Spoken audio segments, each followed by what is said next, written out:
Hey guys, what's up? So today I'm going to be walking you through my newest Firewall Code Talker deck that I just finished making this summer and it has honestly ran better than any other Cybers deck I've ran in my life. I've been using Cybers cards and Code Talkers for the better part of the past 6 years, and overall this deck has seemed to be the most consistent and also run the best out of anything that I've tried. So let's get right into it. So to start the monsters right off, we're going to be running 3 copies of Microcoder. Microcoder is probably one of the better cards in the deck. It's a free search, it's a free Signet mining. You can also get a Signet Spell Trap from your deck to your hand, which is just an incredible effect. All you have to do, use them to summon a Code Talker monster. You can do it from your hand, you can do it from the field. It's just an incredible card. Overall, one of the better ones in the deck. Another 3 of that we're going to be running is Lady Debug. Lady Debug's an incredible card as well, almost as good as Signet Mining. You can search a level 3 or lower, basically the entire deck. Most of this deck is level 4 or under, so it's really easy to bring out cards that you need, and overall just makes Lady Debug an automatic 3 of in any Cybers deck. So next, we're going to go for a little bit of a turn, but this is the default for 2024 Yu-Gi-Oh! We're going to be running 3 copies of Ash Blossom. I mean, you need something to get negated, you use Ash Blossom. It's pretty much the standard nowadays. So yeah, those are all the 3 ofs that we're running. So next, I'm going to be running 2 copies of Parallel Exceed. I know a lot of people like to run 3 copies of them, but personally I like to run 2. The reason why is because of his effect. Whenever he gets summoned, you're able to bring out a second copy of him for free from the deck. But the issue with this is that not every single time you bring him out, you're going to have that other copy in your deck. There's no reason to really run 3 of them in the deck, and if you want better consistency, you're just going to have to run 2 of them. And honestly, I have found it to be a lot easier to run 2 of them because I'm not accidentally grabbing them off a search and realizing, oh, I only have 1 more of them in my deck. So overall, just for more consistency, I like to run 2, but running 3 is understandable. I just think 2 is a lot better. For our next 2 of, we are going to be running 2 Firewall Defensors. And Firewall Defensor is just an incredible card in general. You can search out another Firewall card and special summon it from the deck if you use it for a summon. And these 2 that you can summon off of it are incredible. A lot of people like to run 3 copies. I only run 2 because I just like to match them with the cards that I'm summoning, because if I have a third one in my deck and I pull them out, his effect's not going to go off because these 2 have effects that banish themselves to activate. So Firewall Guardian, you can bring out, send him to the grave for a summon, and then he comes back and then gets banished. Firewall Phantom, you use him to search a spell or trap, and then send one to the grave, and then you can banish him and then return 1 card from the grave to the deck. So overall, 2 really good cards, but I'm not going to run 3 or Firewall Defensors to search them out because this deck is already full of extenders, and you can search them in many, many, many other ways. And now on to most of the one-ofs in the deck. So first off, obviously, we're going to run Code Generator. Code Generator is good. Send Dotscaper to the grave, bring him back if you use them from your hand, or if you use them from the field, you can take basically any monster from your deck and add it to your hand, which is just an amazing combo to go off of. Next, we're going to be going 1 copy of Code Exporter. Essentially the same thing, add 1 from your graveyard to your hand or summon 1 from your graveyard. Just incredible. And they can both be used from your hands to summon Code Talker monsters, so it's basically like a free material for nothing. Amazing searches, and I run them at 1 copy just so you don't brick. Next, we're going to have Gachiri, add Ignister. So you summon him by negating a card on the field, so you can do a card that's already activated its effect. You can use a card that doesn't really do anything. The main reason you're bringing him out is because while he's on the field, the first time a Cybers monster would be destroyed, it is not destroyed. Or if you send it to the grave for a summon, what you can do is make 1 monster on the field immune to your opponent's card effects until the end of their turn. Which, if you use, obviously you're using this on your turn, amazing effect because it just makes your board a little bit more stronger, a little bit more resilient to any board breakers that might be out there. Next off, we're going to be running Widget Kid. Widget Kid's just really good. It's a free special summon. You get him on the field, you summon another card from your hand. Not really much to explain about him. He's just a good card. We're also going to be running Mathmech Addition and Mathmech Subtraction. One adds 1,000 attack, one subtracts 1,000 attack from a monster on the field, and then it special summons itself from the hand. Not really much to explain. It's a free special summon, helps get your monster's attack up, and can also decrease the attack of your opponent's monsters. Next, we're going to be throwing it for a little bit of a curveball with Cyber Synchron. From the grave, he can make it so a monster in your extra monster zone that would be destroyed does not get destroyed, which is just an amazing effect in and of itself. But also, it can double the level of another monster and it's a tuner. So if you want to say Widget Kid, Cyber Synchron, double his level, and then you can bring out Cyber's Quantum Dragon. It's a really way to get him. It's a really good way to get out Quantum Dragon. It's the only way to do it in the deck that I have right now. He's easy to search out. He's easy to use, and if you end up not bringing out Quantum Dragon, just send him to the grave, and he'll protect your extra deck monsters. After that, we're going to be running a Dotscaper. Dotscaper is just an incredible card. Send him to the graveyard. He comes back. Banish him. He comes back. Not really much to describe about Dotscaper. Everyone knows him. Everyone loves him. It's Dotscaper. So for the last 3 cards, we're going to be running Cyber's Converter. If you control only Cyber's monsters, which 99% of this deck is, summon from the hand for free. And if not, you can convert one while it's on the field. So you're not ever going to really need to use the conversion effect, but realistically, it's just an amazing card to have because it's a free summon. Running a lot of one-of summons in the deck will just let you get so many monsters out and generate advantage so fast. Backup Secretary, essentially the same thing. If you control a Cyber's monster, summon it from the hand. Exact same thing. Just a one-of that's a free summon, more card advantage. And for our last card, I'm going to be running 1 Droll and Lockbird. I know it's not really the most consistent, and I should probably be running 2 copies of it, but honestly, from my testing, Droll and Lockbird isn't really needed as much as you would expect. I just keep him in the deck in case if I ever need him, and drawing into him is never really a bad thing, especially with cards that let me draw in my deck that we'll get onto later. So yeah, that's it for the monsters as of now, and let's get into the spells and traps. First off, as you would expect, we are running 3 copies of Signet Mining, send 1 card from the hand to the grave, and then bring out 1 level 4 or lower. It's just an amazing search card. You can search basically every card in the deck with it. It's amazing. For Cyber's decks, I would highly recommend running it, even if you're not using Code Talkers or Firewall. It's just good in general. We're going to be running Pot of Avarice, 3 copies. So if you don't know what it does, shuffle 5 from the graveyard to the deck, and then draw 2. This deck blows through cards a lot faster than most, and filling up your graveyard is really not that hard to do. So being able to recycle cards like that and get a draw off of it is just incredible, considering there's cards in the deck that you have to banish just to shuffle 1 back to the deck. This can do 5 and draw 2. We're going to be running 1 copy of Signet Codec. I know a lot of people who run 2 or 3, but with all the searching that you do, you really only need 1 copy of it, and plus you only need it for like your transcode, your Xcode, and your Code Talker inverted. Besides that, you really don't need to search off of it. It's just there to be there. So if your opponent destroys it, I mean, you're kind of cooked anyways, so you might as well just eat the loss. Signet Optimization, just a free normal summon, and also just protection during the battle phase. It's a really good card. You can search it out, and it'll help a lot. We're also going to be running 1 copy of Called by the Grave. You know, get rid of any hand traps, any pesky things that we really just don't want to deal with. But other than that, that is all the spells in the deck. Now moving on to the trap cards in the deck. Honestly, pretty straightforward. We're only running 5. So we're going to start off with 3 copies of Infinite Impermanence. That's just the default. It's a hand trap, and also you can set it. Infinite Impermanence just works well. Works well if you're going second, works well if you're going first. Just one of those cards that's a 3 of no matter what. We're going to be running Signet Conflict. I really like this card. It banishes a card. They can't activate any more effects of that card. So let's say they have Pot of Avarice. You banish that. Well, if they have 2 more in their hand, they still can't activate it. It applies to everything. So it's really just a universal negate, and I love playing it. After that, we're going to be running Rivalry of Warlords. A lot of decks are using monsters of different type. Good choice overall. I really like using it. You could sub it out for anything in the side deck, honestly, just to help with consistency if you need it. But overall, I've just found this to kind of be the best, and it's a one of, so might as well just throw it in.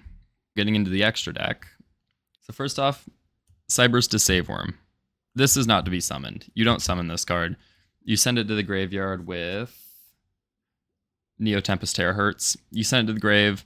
It has a negate effect from the grave. It's really just extra security on the deck. You could really run Code Talker if you want to run something to work with Codec, but overall, Cyber's to Save Worm, just a little bit of extra protection to help against decks that are really good at board breaking, so I like to run it just in case. Next off, we're going to be running Cyber's Quantum Dragon. Really good card to get out, like Borlo Dragon, Borosword Dragon, back when those cards were in the meta. It was really good at bouncing them back to the hand. It bounces the card back to the hand, then it can make a consecutive attack. It's just really, really good at wiping boards, and also opponents have to target this for an attack, so they have to burn a monster just to attack and kill him. So very much like using that. So now getting into the, well, normal monsters that you'll see us going into. We're going to be going into Link Decoder. Just a really good card. You use it for a Code Talker that's link 3 or higher, and he'll come back. It's 2300 attack or more, but 9 times out of 10, it's just going to be a link 3 or higher. He comes back and then banishes them when he leaves the field. He's just a good card to get out and then combo into maybe inverted or anything like that. So yeah, very good card. I like to run him. So next, if you would expect, we're going into Code Talker inverted. Free special summon, really easy to get out. You know, not really much to complain about, not very much to explain. It's the default in every single Code Talker deck. Same with Splash Mage. You know, free summon from the grave. You could also, if you need a card like Gachiri at Ignister and you don't want to activate its effect whenever you send it to the grave, you could use Splash Mage to bring him back. And then once he goes to the grave again, you can activate its effect because he's only negated while he's on the field. So Splash Mage, also just a really good card for generating card advantage. Everyone likes Splash Mage, so yeah. Now we're getting into more of the code talkers of the deck. We're going to be going Transcode. This is your main combo piece. You're going to pull out Transcode, then you're going to go into Code Talker inverted with him by bringing him back, and then you kind of link off with that. Transcode is really just good for generating card advantage and keeping your cards alive. So usually the combo I like to do is him and then Xcode because they're co-linked, and then they both have effects with not being targeted and not being destroyed by card effect. And then, you know, obviously you add on the effect of Gachiri at Ignister to Xcode, then he's unaffected by card effects in general, so he can't be destroyed or targeted. He's unaffected. It's just really good cards to go into in general. On top of that, Xcode, as I mentioned earlier, has a really good effect for all the cards he points to. He also gives them plus 500 attack, and you can choose main monster zones equal to the amount of monsters in the extra monster zones to make just unusable. So if you get, you know, a monster on the field first turn, you can negate your opponent's zone right under their extra monster zone, so they can't link off as easily. Or if you have 2 monsters down, you can do the middle zone and then the one under theirs, and they basically can't do anything with it. Really good card. I love Xcode. Xcode is just fun to play. After that, we're going to run Decode Talker Heat Soul. Basically a free pot of greed between every turn change. So you get to draw one, pay 1,000, draw one on your turn, pay 1,000, draw one on your opponent's turn, pay 1,000, draw one on your turn, and vice versa. It's just a really good card for drawing deep into your deck and getting things. Gains 500, and also you can banish him and summon another Link 3 from your deck. So let's say your 2,000 life points, you're going to banish him, bring out Protect Code, so your firewalls are protected. It's just a really good card to go into overall, and I love playing it. After that, we're going to be running Protect Code Talker. Mainly just use them to protect all my bigger monsters in my extra deck. All these guys, I mean, you know, don't want him to get destroyed, so he's just an obvious protector to them. And then throw him next to, you know, Xcode Talker, and then he's basically untouchable. Next, you know, the man, the myth, the legend, Firewall Dragon. Everyone loves Firewall Dragon. You know, everyone knows what he does. Bounce monsters equal to the co-links back to the hand. And then also if a monster gets destroyed that he points to, you can summon one from your hand. Really good card. Really love to play him. Next, we're going to be going into Firewall Dragon Dark Fluid. Also another really good card to bring out. You use him to send Desavorm to the grave. He gains a bunch of attack, and on top of that, Desavorm can activate his negates if needed. He gets an extra attack for any extra element that you banish to the graveyard as well. So if you banish or you send Dotscaper to the graveyard, bring Dotscaper back, you know, he gains an extra attack along with that attack boost. It's just overall really good card, especially if you're going second. You're going to pull him out, and it's a really good board buster. We're going to run Firewall Dragon Singularity on top of that. Firewall Dragon Singularity is amazing. Put him in the middle zone, so you know, it's like the 2 zones and then the middle zone. Put him in here. He points to everything. Anytime a monster leaves there, you can special summon one from the graveyard. So if you use, say, a Link 3 to go into a Link 5, you can bring back that Link 3 and just generate a lot of card advantage with them.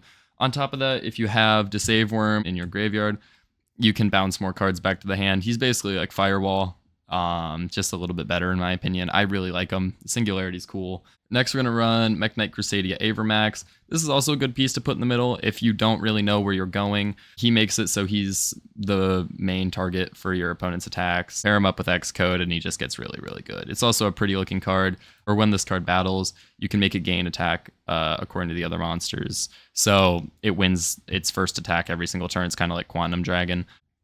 Access Code. It's a default. It's a board buster. Activate his effect. Your opponent can't do anything in response to his effects. So realistically, it's just a free way to wipe the board. And with all the link monsters in here to banish from the graveyard, it makes it a really easy job. And last but not least, we're going to be running Update Jammer. During the battle phase, you know, you can negate all other effects on the field. And if you destroy a monster while and reset them to their original attack and defense.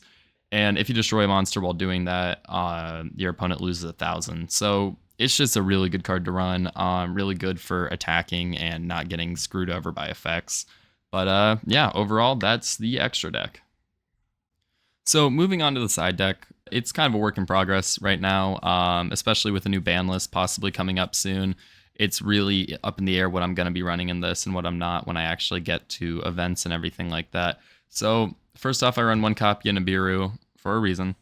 I run an extra copy of Droll and Lockbird. Those are the only monsters I run. So extra copy of Droll and Lockbird in case if I need to take out, say, a Lady Debug if I'm drawing into her too much and I don't really need her. I can take out a copy of that and throw in an extra copy of Droll and Lockbird if they're really, really heavy on summoning, or vice versa. I can put in a Nibiru. The main reason, though, why I run these is double crossout designator. 3 copies of crossout designator kind of bricks, especially with one called by the grave. So, you can get rid of an Ash Blossom, you can get rid of Droll and Lockbird, you can get rid of Nibiru. Most of the reason that I run this is to get rid of Nibiru. I won't run this unless my opponent's running Nibiru, so this is like a little 3 cards that I could put in just to get rid of Nibiru. Other than that, I usually would just keep them in the side deck. Crossouts mainly just used because Nibiru is like the one counter to this deck. We're going to be running 2 copies of Triple Tactics. As said, 3 just feels a little bit too much. I brick a lot with 3, I feel like. This is just a good card if you know that your opponent's running something like Labyrinth or any cards that are going to be playing a lot on your turn. This is just good to have. Just, free pot of greed off of it. Or you can take control of an opponent's monster, or look at their hand and destroy something. Just overall a really good trade for not really much setup. After that, we're going to be running 3 copies of Forbidden Droplet. Forbidden Droplet's just a cool card. I like Forbidden Droplet. Throw a bunch of your hand to the grave, especially with how many graveyard effects that the Cybers deck has, or Code Talker deck has. It's just really good. It's good to run. I really like using it as a side deck. So if you need a lot of negates, it's just there in the side deck if you need it. Next off, we're going to run 2 copies Dark Ruler No More. It just helps you build your board without getting screwed over by your opponent's card effects. So I love it. Very good if you know that your opponent's running a lot of negation in their deck. So you can play into it. That's what a lot of the extra deck, or my side deck is playing against negation, because that's what will kill this deck. 1 copy of 1-for-1. I run it just because if I need to get Sync Run out, so then I could go into Cyber's Quantum Dragon. It's really just an easy way to get out some cards, or like Microcoder or anything like that. It's more just an extension piece. The deck already has a lot of extenders in it. This is just one more in case if you need to get something out desperately. I keep it in here just because I don't really have another card that I can put in to sub out for it. But as of now, I mean, it's good in the side deck, and if anything changes, obviously, I'll update in the future. And last but not least, 3 copies of Evenly Matched, because what side deck would be complete without that? Overall, really, really like how this deck works, and it's incredible. And that was the 2024 Firewall Code Talker deck. This deck is really fun to build. It's really fun to play. I would highly suggest building it, especially after the new ban list drops, because honestly, I doubt that this is going to get hit by anything other than maybe the side deck, but realistically, I doubt it's going to get damaged beyond repair by any ban list that'll come out in the next little bit. Really consistent deck, and honestly, one of the better rogue decks you can run, especially for tournaments and stuff like that, because it still does a lot of what the other tier 0 decks can do. One side note that I forgot to mention during the side deck is if you really want to run Ghost Ogre, you can sub out Ash Blossom for that. Like, realistically, any hand traps will be good in the deck. It really just depends on what your opponent's running. I just run Ash Blossom because it's the default, but Droll and Lockbird can be subbed out for Ghost Ogre, so can the 1-for-1. So realistically, you have the flexibility to do what you want with this deck. But yeah, hopefully you guys enjoyed the deck, and be sure to check out on my Instagram where I will be posting a lot of this, and have a great day.